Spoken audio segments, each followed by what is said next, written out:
So, if you may remember, I did a video about an article written by a guy named Tony Androckitis called Lone Wolves Part 1 on a website called InsideAHLHockey.com.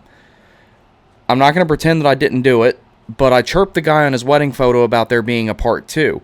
He did, in fact, deliver a Part 2, and it doesn't paint any more of a picture, and it just leaves more questions than answers again, and we're going to talk about that.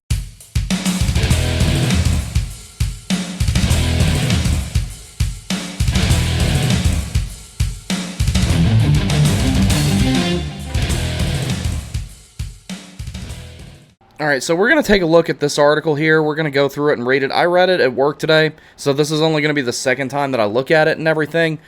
But the thing about it is, the vibe that I got from it the first time I read it was basically, if you like Star Wars, you probably heard a lot of people say that The Force Awakens was a worse rehashing of the original Star Wars from 1977. I agree. The difference is I like the original Star Wars from 1977. It's probably my favorite one. Neither one of the articles written in regards to this topic make a whole lot of sense, especially considering the Hurricanes are attempting to either get an affiliate or purchase their own and pay the money to be able to do so.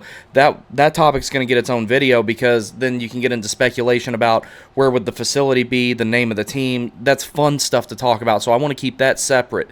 This, on the other hand, it's just starting to look more and more like this guy is just writing hit pieces every chance he gets, and what is supposed to be informative writing is creative writing. That being said, it's his website. He can do what he wants. I'm also free to criticize him. Just like my stuff's on the internet, it's free to be criticized. I've gotten some comments on my videos that were less than pleasant.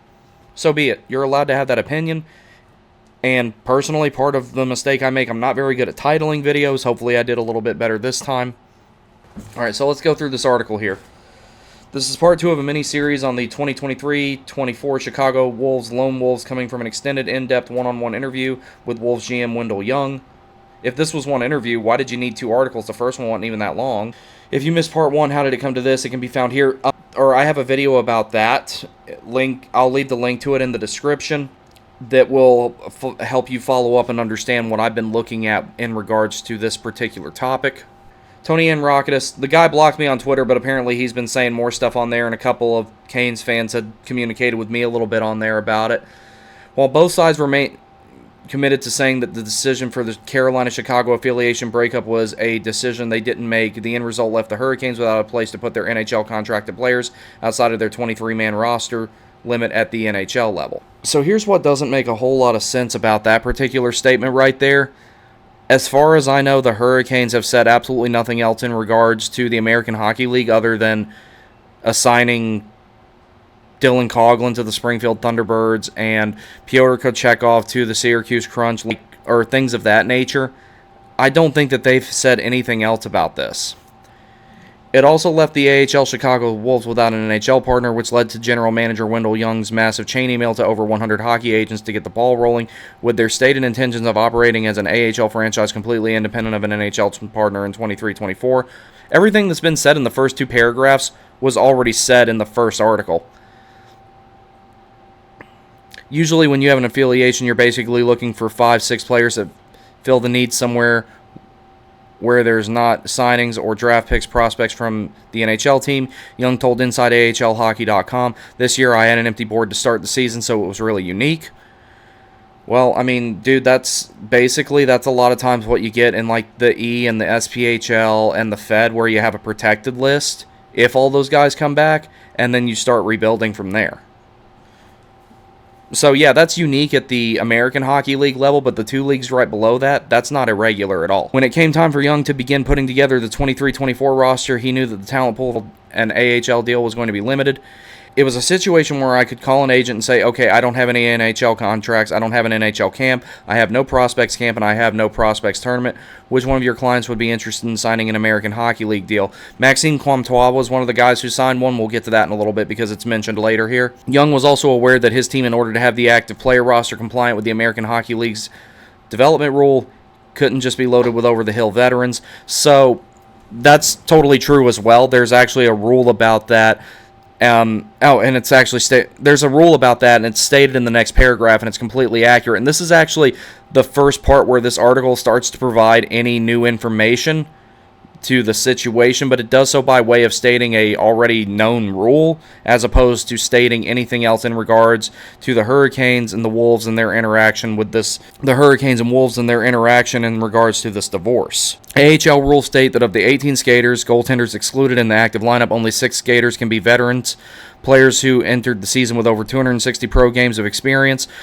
I'm going to double check on the rule, but I'm pretty sure it's 260 pro games anywhere. That means if every game you got paid to play counts towards professional experience. And of those 6, one must have fewer than 320 games of pro experience. The 6th veteran in that 260 to 320 game range is sometimes referred to as the vet extra.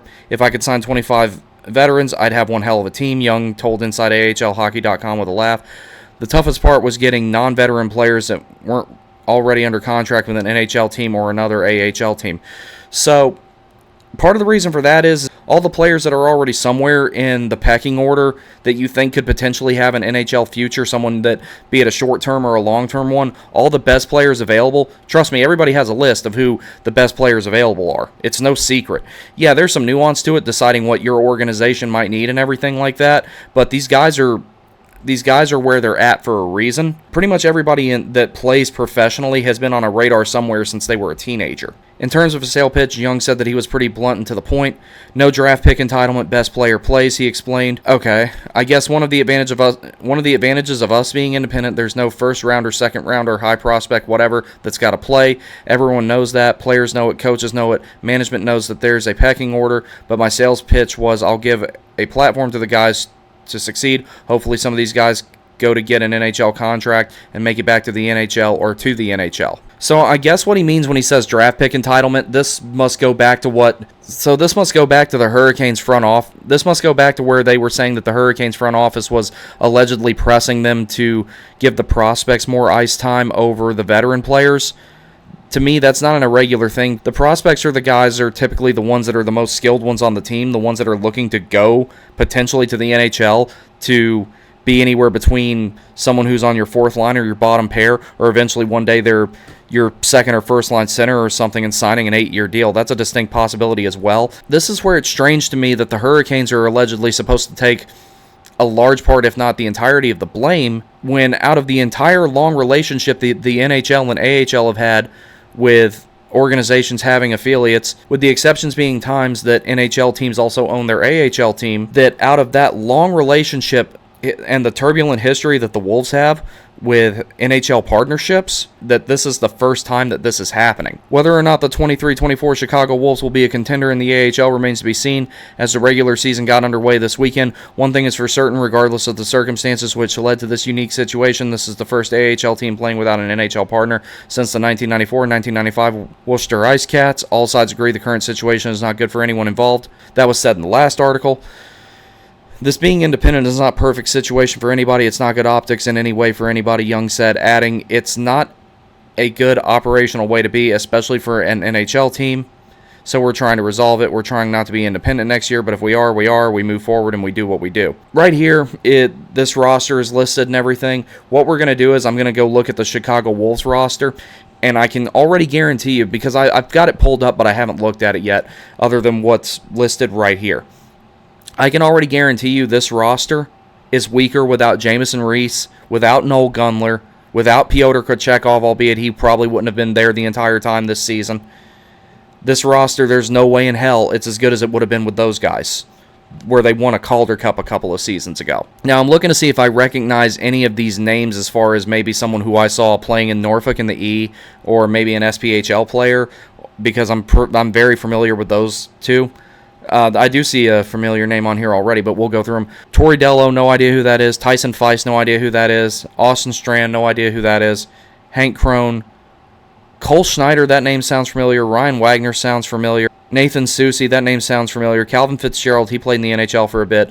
Dominic Franco, I believe he was in the NHL for a little bit. Alex Green, not sure about that one. Isaac Ratcliffe. Chris Terry, former captain of the Charlotte Checkers. Good to see he's still playing. That's pretty cool. Mitchell Van Sompel, no idea who he is. Adam Schell, no idea who he is. Julian Junka. I've heard that name before too, but I want to say he was an AHL guy already. Kyle Marino, not sure who that is. Josh Melnick, I've heard that name before. Connor McClennan. Now, probably the most notable one on here is Maxime Comtois. This is actually a really good opportunity for him to get noticed so he can make it back to the NHL and everything like that. This is a good opportunity for him to kind of try and reinvent his game and make it up there and everything like that. So I'm kind of pulling for him. I didn't really like the exchange, but I didn't really care for the exchange between him and Natchez at the World Juniors a couple of years ago, but I think it would be pretty cool to see him make it back. Matt Donovan, he was in the NHL for a bit, if I remember correctly. Owen Hedrick, no idea who that is. Hudson, I have no idea how that guy's last name is pronounced. Corey Conacher, who was recently on a PTO with the Canes. He's got some NHL experience. Rocco Grimaldi was in the NHL for a while. Peter Abbandonato, no idea who that is. So apparently in the previous article, the Hurricanes were in discussions with the Wolves for them to still take on a few of the prospects and everything. But they also just said that the Hurricanes were prioritizing developing prospects over winning. But if the prospects are developing well, they're going to be a bigger contributing factor to the AHL franchise winning. That doesn't necessarily mean that that success is going to translate when they come to the NHL. But here's where this article gets weird to me again. All the information in this article, out of every paragraph, there were a grand total of 4 sentences that really offered any new information, and one of them was about a rule. Why they couldn't build a team strictly of American Hockey League caliber players. And part of the reason nobody's doing that is because I think the rest of the league is acknowledging that the AHL is a development league. It can still be competitive, but ultimately it's still a development league. Out of all the leagues in North America, the NHL and the AHL have the most transactions between them as far as players going up and down. It's a lot more infrequent for players to get called up and sent back down from the ECHL to the AHL, and the same thing with the ECHL and when they pull players from the SPHL and send them back. So this really didn't tell us anything new, and it just kind of added to what I was saying last time, that it looked like the guy was doing some creative writing and kind of a hit piece against the Hurricanes front office. I'm wondering if he's ever going to give Carolina's side of the story in this whole thing. It's starting to look like he's not going to. Now, I have a theory about that, and this is just strictly a theory. I have nothing tangible to back it up. If he were to say that he reached out to the Hurricanes for comment, and he actually didn't reach out to the Hurricanes for comment, at that point, that's what we know as libel. And then he could be setting himself up for legal trouble, even though the Hurricanes, I don't think that they would bother with something like that. They have bigger things to worry about, like trying to win a Stanley Cup. Now, here's my personal anticipation with how the whole thing with the Chicago Wolves is going to go, and if I'm wrong when the AHL season is over, I will eat my words. The AHL is a league where 23 teams make the playoffs. I don't think the Chicago Wolves are even going to make the playoffs with this roster. Like I said, I don't know who any of these guys are, and I'm not saying that they're not good hockey players. Then you got some punch with a guy like Maxime Comtois and all, but it still doesn't make a whole hell of a lot of sense at times. Now, maybe the Hurricanes did, in fact, give this guy a comment, and he's just holding on to it for the sake of dramatic effect and writing a part 3. My personal belief, and like I said, I have nothing tangible to back this up. My personal belief is that Tony Androckitis never reached out to the Hurricanes. I don't think he ever intended on reaching out to the Hurricanes. And I think he's just trying to make a mountain out of a molehill with this story, especially considering that one of the things he retweeted today, Noel Gunler going overseas to play for Karpat, because he didn't want to play in the ECHL, and I don't blame Noel for that. People who could potentially be in the NHL long-term one day not wanting to report to a AA hockey league, I don't blame them. That was also kind of what I thought would be a foregone, inevitable conclusion with this situation. It's getting kind of old. I think that you need to consider the Wolves' turbulent history here before you just basically lay 100% of the blame on Carolina and only take one side of the story and publish stuff. At best, this is shoddy, unethical journalism.